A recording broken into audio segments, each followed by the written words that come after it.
வணக்கம். தினமும் 10 என்ற வரிசையில் இன்று 7ஆம் வகுப்பு முதல் பருவம் இயல் 1 பார்க்கப் போகிறோம். இதுவரை 6ஆம் வகுப்பில் தினமும் 10 என்று 10 நாட்களுக்கு 10 வினாக்கள் வீதம் 100 வினாக்கள் பார்த்துள்ளோம். இன்று 7ஆம் வகுப்பு ஆரம்பிக்கிறோம். 7ஆம் வகுப்பில் முதல் பருவம் இயல் 1 இன்று பார்க்கலாம் வாருங்கள்.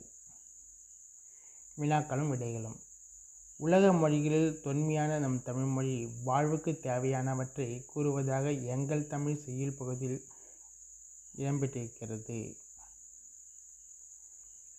எங்கள் தமிழ் எந்த செயல் பகுதியில் இடம்பெற்றிருக்குதுன்னா, உலக மொழிகளில் தொன்மையான நம் தமிழ்மொழி வாழ்வுக்கு தேவையான எவற்றை கூறுவதாக எங்கள் தமிழ் செய்யுள் பகுதியில் இடம்பெற்றிருக்கிறது. அன்பும் அறமும். விடை அன்பும் அறமும்.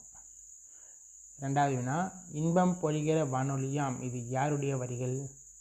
நாமக்கல் கவிஞர் வே. ராமலிங்கனார். இன்பம் பொழிகிற வானொலியாம் இது யார் சொன்னதுன்னா நாமக்கல் கவிஞர் வே. ராமலிங்கனார்.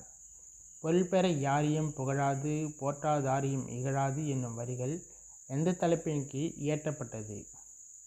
பொருள் பெற யாரையும் புகழாது போற்றாதாரையும் இகழாது என்னும் வரிகள் எந்த தலைப்பின் கீழ் இயற்றப்பட்டது அப்படின்னா எங்கள் தமிழ். விடை எங்கள் தமிழ். காந்திய கவிஞர் என அழைக்கப்படுபவர் யார்? காந்திய கவிஞர் நாமக்கல் கவிஞர். அடுத்தது, எங்கள் தமிழ் என்னும் பாடல் எந்த நூலிலிருந்து எடுக்கப்பட்டது? எங்கள் தமிழ் என்னும் பாடல் எந்த நூலிலிருந்து எடுக்கப்பட்டது? நாமக்கல் கவிஞர் பாடல்கள். நாமக்கல் கவிஞர் பாடல்கள். கத்தியின்றி இரத்தமின்றி யுத்தமொன்று வருகிறது என்னும் பாடல் இயற்றியவர் யார்? வே. ராமலிங்கனார். கத்தியின்றி ரத்தமின்றி யுத்தமொன்று வருகிறது அப்படின்னு பாடினது யாரு? வே. ராமலிங்கனார். முல்லைக்கு தேர் கொடுத்தான் வேல்பாரி வான் முகிலெனும் புகழ்படைத்த உபகாரி என்னும் வரிகளுக்கு சொந்தக்காரர் யார்?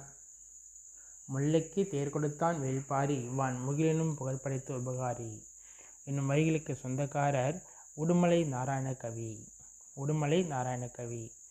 பகுத்தறிவு கவிராயர் என்று புகழப்படுபவர் யார்? உடுமலை நாராயணகவி. பகுத்தறிவு கவிராயர் உடுமலை நாராயணகவி. தமிழ்மொழி எத்தனை கூறுகளை கொண்டது? 2 கூறுகளை கொண்டது. மொழியின் முதல் நிலை எனப்படுவது எது? பேசுவதும் கேட்பதும். இதுவரை 10 வினாக்கள் பார்த்துள்ளோம். இந்த வீடியோ உங்களுக்கு பிடித்திருந்தால் லைக் பண்ணுங்கள், ஷேர் பண்ணுங்கள், சப்ஸ்கிரைப் பண்ணுங்கள், ஆல் பட்டனை டிக் பண்ணுங்கள். நன்றி.